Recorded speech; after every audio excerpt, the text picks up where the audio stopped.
Hello everyone, welcome to back my YouTube channel. तो आज हम बात करेंगे राइगर के प्रॉब्लम के बारे में। राइगर मतलब जब आप किसी पेशेंट को ड्रिप इन्फ्यूज़न देते हैं तो पेशेंट कंपन करना शुरू कर देता है।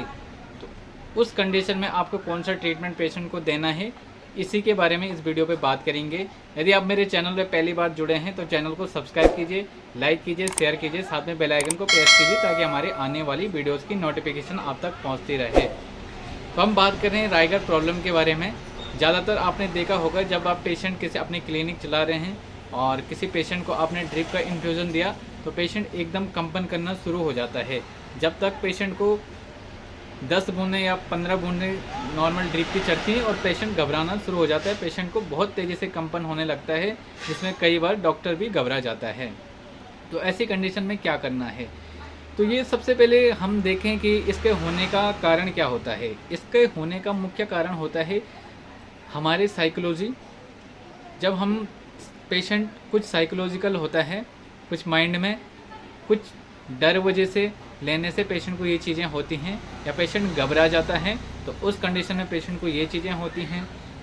एक साइकोलॉजिकल इसका आंसर होता है और एक दूसरा आंसर इसका ये होता है कि जब पेशेंट का बॉडी का टेम्परेचर हाई होता है या बॉडी का जो हमारा नॉर्मल टेम्परेचर होता है वो 98 डिग्री फ़ारेनहाइट होता है।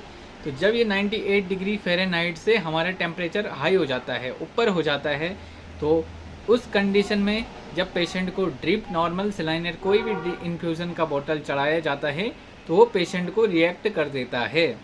ऐसा इसलिए होता है क्योंकि जो हमारा टेम्परेचर रहता है वो हाई बना रहता है, और जब भी ये ड्रिप उसको चढ़ती है तो उसको नॉर्मल बॉडी को एकदम ठंडा कर देता है।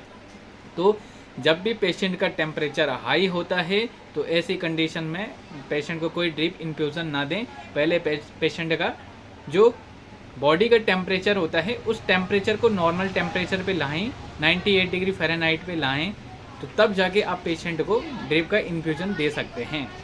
यदि पेशेंट को ऐसी चीज़ें हो रही है, ऐसी संभावना होती है, तो सबसे पहले आप पेशेंट को देखोगे जब भी ये कंडीशन होती है तो पेशेंट का जो ब्लड प्रेशर होता है वो अधिकतर मामलों में पेशेंट का ब्लड प्रेशर हाई देखा जाता है। जब भी ये चीज़ें होती हैं तो पेशेंट का ब्लड प्रेशर एकदम हाई हो जाता है। तो ऐसी कंडीशन में आपको नॉर्मल कुछ नहीं करना है, घबराना नहीं है। आप नॉर्मल एविल का इंजेक्शन ले सकते हैं, जिसको हम फिनेरामिन मैलिएट कहते हैं। उस एविल के इंजेक्शन को पेशेंट को तुरंत आईवी दे देना है। इंटरवेनस से आप पेशेंट को आईवी दे सकते हो। यदि पेशेंट आईवी लेने में असमर्थ है तो उस कंडीशन में पेशेंट को आईएम भी आप ये दे सकते हैं। तो तुरंत पेशेंट को ये इंजेक्शन देना है। इस इंजेक्शन से पेशेंट का जो घबराहट होती है, जो हाथ पांव का कंपन होता है, वो पूरी तरह से बंद हो जाता है। यदि फिर भी आपने पेशेंट को एविल का इंजेक्शन दे दिया है और पेशेंट का घबराहट बंद नहीं हो रहा है तो ऐसी कंडीशन में आपको पेशेंट को एक टैबलेट देनी है जिसका नाम है अल्प्राजोलाम। अल्प्राजोलाम 0.5 mg की जो टैबलेट होती है वो पेशेंट को देनी है। वो तब देनी है जब एविल से पेशेंट कंट्रोल ना हो सके। तो ऐसी कंडीशन में पेशेंट को वो एविल की मेडिसिन देनी है। यदि आपके साथ भी ऐसी चीज़ें होती हैं तो आप मुझे कमेंट करके बता सकते हैं। उस कमेंट में मैं आपका आंसर दूंगा। और मिलते आपका अपनी नेक्स्ट वीडियो में। यदि वीडियो पसंद आई तो चैनल को लाइक, सब्सक्राइब, शेयर ज़रूर करें। जय हिंद।